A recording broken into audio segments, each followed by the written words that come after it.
Assalamualaikum warahmatullahi wabarakatuh. Selamat pagi, siang, ataupun malam.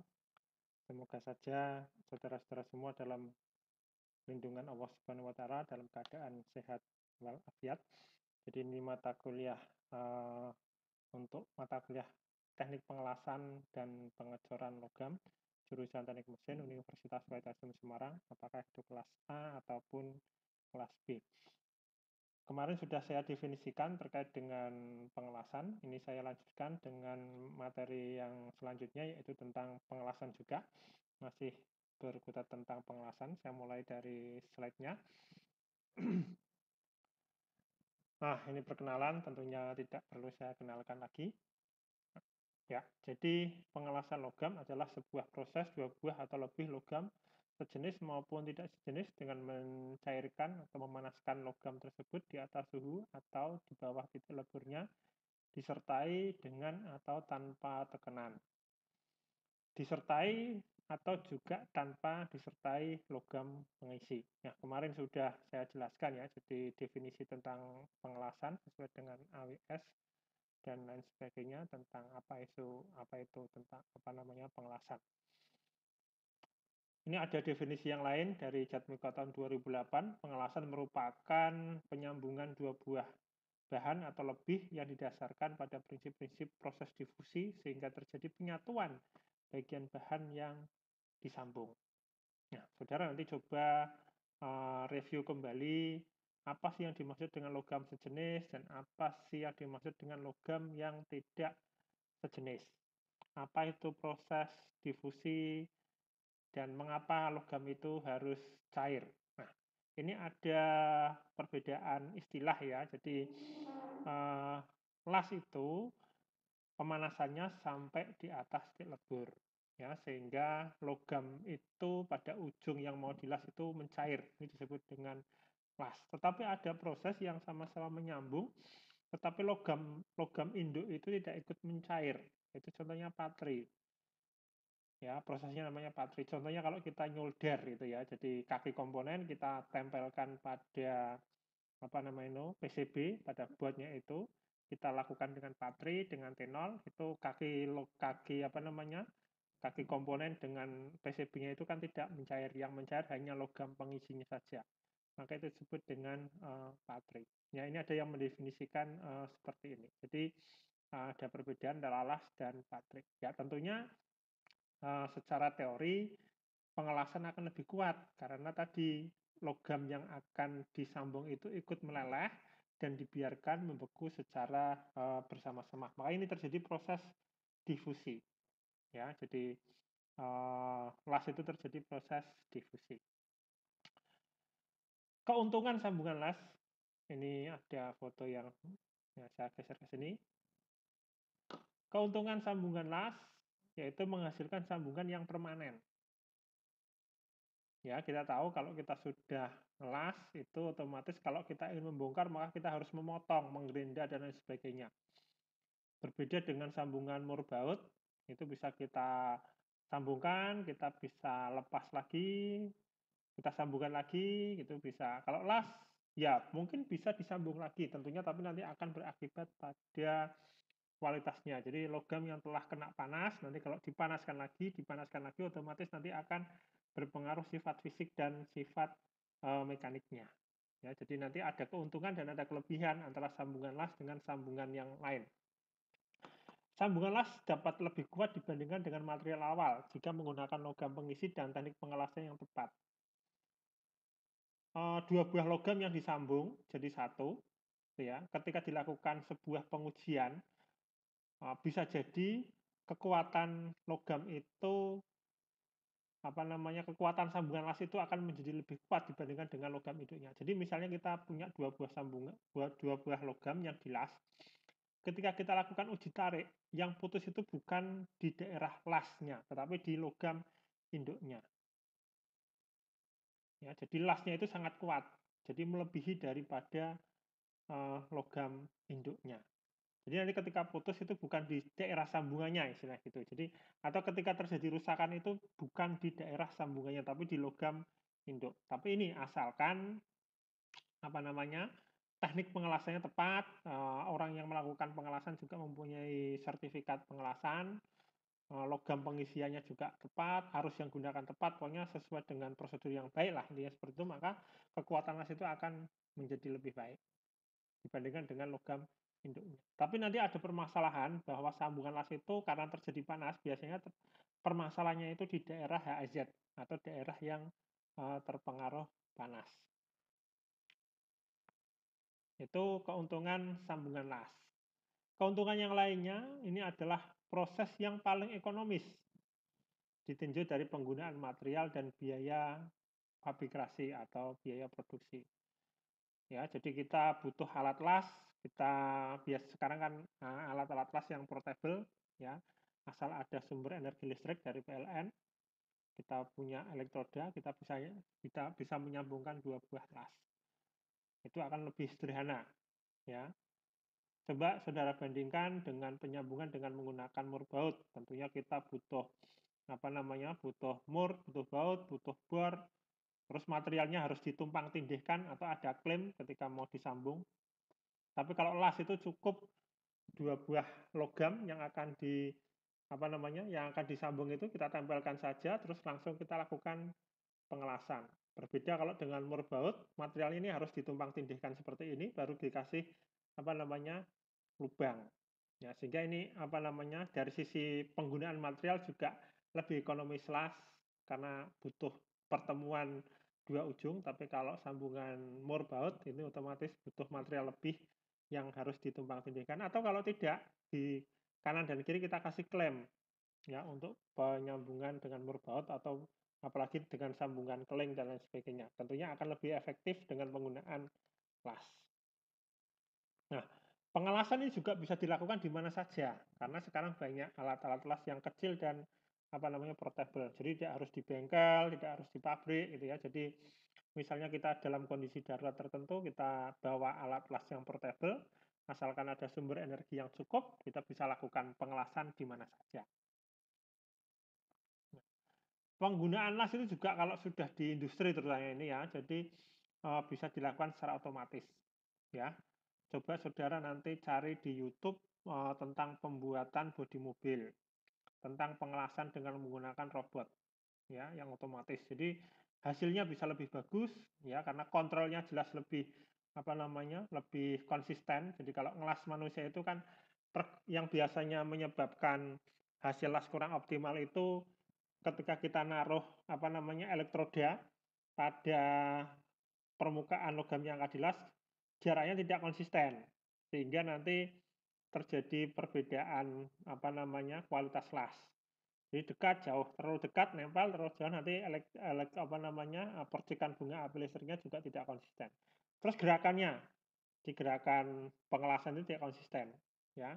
Atau gerakan memutarnya itu juga tidak konsisten. Tapi kalau kita dilakukan secara otomatis, ya hasilnya akan lebih baik karena tadi konsistensi daripada proses pengelasan itu bisa dijaga karena dilakukan secara otomatis dan terkontrol oleh sistem robot.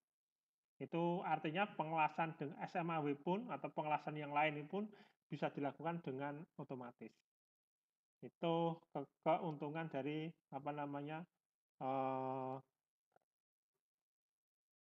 sambungan las. Ya, tentunya juga ada kekurangan di samping ada keuntungan. Ya, jadi umumnya pengelasan dilakukan secara manual, memerlukan biaya operator yang mahal.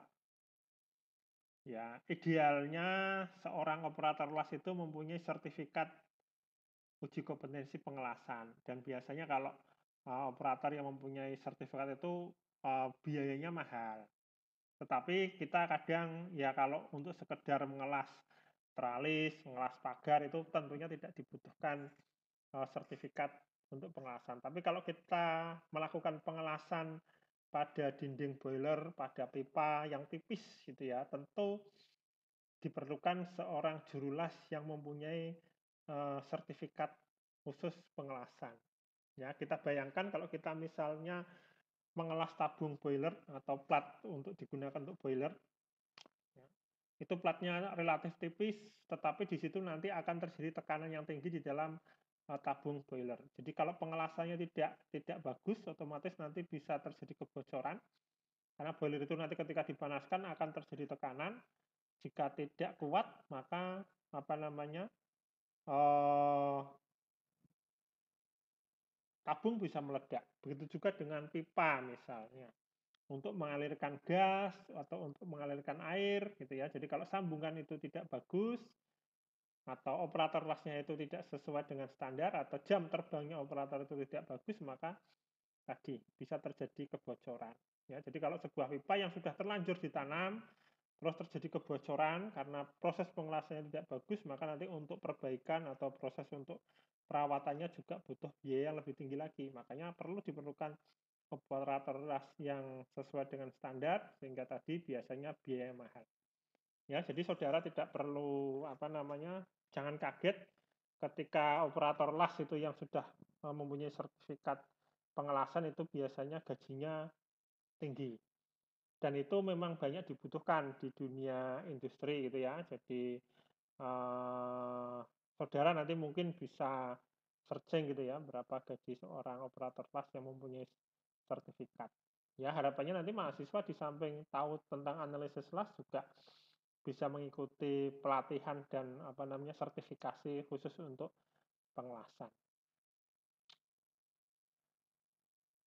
Kekurangan yang lain ini tentunya tergantung dari apa namanya voltase dan arus yang digunakan dalam pengelasan, tetapi membutuhkan energi yang tinggi gitu ya. Tapi ada las yang lain, misalnya las elektron ya, terus las tekan ya, itu otomatis energi yang dibutuhkan tinggi ya. Jadi las listrik yang kecil pun tentunya minimal ya, kalau menggunakan listrik PLN ya yang 1300 volt gitu ya, watt, 1300 watt. Berbeda kalau kita sambungan morbaut gitu ya, kita butuh bor gitu, ya itu juga bisa kita gunakan listrik yang kecil pun bisa untuk melubangi logam untuk membuat sambungan morbaut. Tapi kalau las itu butuh energi yang tinggi. Ya. Nah ini kekurangan, di samping ada kelebihan juga susah dibongkar. Ya, berbeda dengan sambungan morbaut, jadi apa namanya, kalau sudah terlanjur dilas, kalau kita mau bongkar lagi otomatis kita harus memotong gitu ya. Ya, ketika dipotong otomatis nanti ukurannya sudah tidak sesuai lagi, beda dengan sambungan morbaut, ya kita bisa bongkar dan kita pasang lagi dengan biasa, sama gitu ya, artinya dengan ukuran yang sama. Tetapi kalau sudah las, ketika kita mau bongkar dan mau pasang lagi, nanti ini akan menjadi masalah. Makanya ketika mau melakukan sambungan las, ya tentunya desain harus dipastikan terlebih dahulu, sehingga nanti apa namanya, setelah jadi sambungan, ya sebaiknya tidak dibongkar lagi. Itu kekurangan dari sambungan las. Kekurangan yang lain ini adanya cacat tetapi tidak terlihat gitu ya. Jadi ketika kita melakukan pengelasan bisa jadi ada rongga-rongga atau ada poros-poros di dalam sambungan las yang kalau terlihat dari luar itu kelihatan sempurna, kelihatan bagus, tetapi di dalamnya sebenarnya bisa muncul lubang atau muncul poros. Ya, atau juga muncul retak ya pada sekitar las. Dan pada kasus pengelasan ini bisa jadi ada yang namanya retak yang terlambat atau delay cracking. Delay cracking apa? Cracking apa? Jadi retak yang terlambat. Jadi contohnya seperti ini. Ini ada sebuah kasus dan sudah banyak yang dilakukan penelitian. Jadi misalnya kita melakukan pengelasan, ya, jadi dua buah logam yang disambung menjadi satu dengan cara pengelasan. Kita cek hasilnya bagus. Oh ya, dalam apa namanya, mengetahui cacat ada beberapa metode atau ada beberapa cara. Bisa dilakukan dengan cara depenetran, mungkin saudara sudah praktek di praktikum pengujian bahan dengan menggunakan depenetran, kita semprotkan dengan apa namanya itu, penetran dan kita kasih developer, maka akan terjadi retak atau terlihat retak atau terlihat porositas atau tidak, ini bisa dicek. Atau dengan menggunakan ultrasonik, getaran ultrasonik itu juga bisa mengetahui kualitas daripada las itu, ya sehingga cacat ini sebenarnya sudah bisa diatasi, ya atau bisa terlihat, ya apalagi dengan sinar X dan lain sebagainya, retak yang cacat yang ada di dalam pun bisa kita ketahui sehingga kita bisa langsung perbaiki. Tapi ada juga kasus yang retaknya itu tertunda. Ya, tertunda itu maksudnya seperti ini. Jadi kita melakukan pengelasan pada hari ini. Kita las, hasilnya bagus. Kita lakukan uji, apakah itu dengan penetran atau dengan alat-alat yang lain, hasilnya bagus.